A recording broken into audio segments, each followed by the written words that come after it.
before the emergence of the State of Israel in 1948, there was a large number of Jews living in the Arab world, something like 800,000 Jews.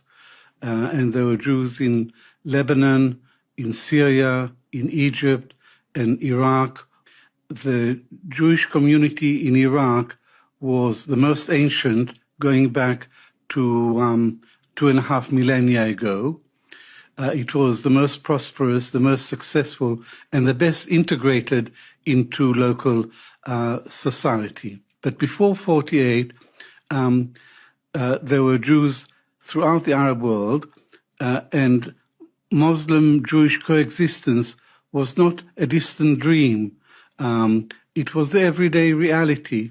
The Jews and Arabs lived side by side until the arrival of Zionism.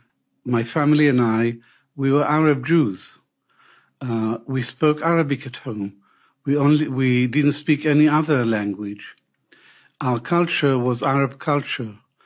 Our food was the most delicious, spicy Middle Eastern food. It wasn't European food.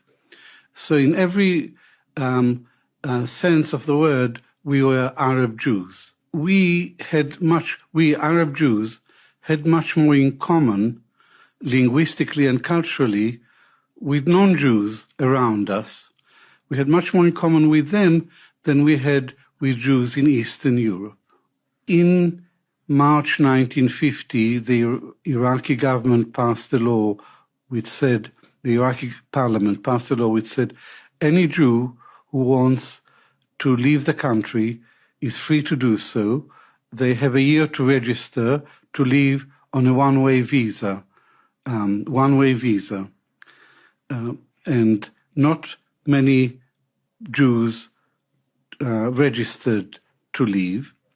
And in the next year, 5 bombs exploded in Jewish premises in Baghdad, and that created a panic and that helped to precipitate the exodus to Israel.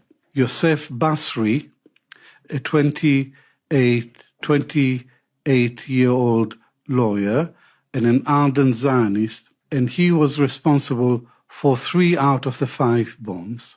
Controller of Basri was an Israeli intelligence officer called Max Binet. He gave him the orders, he gave him the TNT. In 1950, there were 135,000 Jews in Iraq.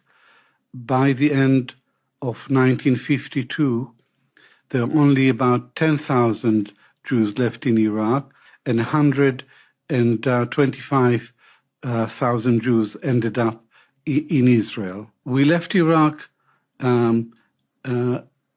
as Jews, and we arrived in Israel as Iraqis. The problem is that Israel claims to be not to be the state of the Jews. Israel claims to speak on behalf of all Jews. Zionism is an Ashkenazi thing. It's nothing to do with us.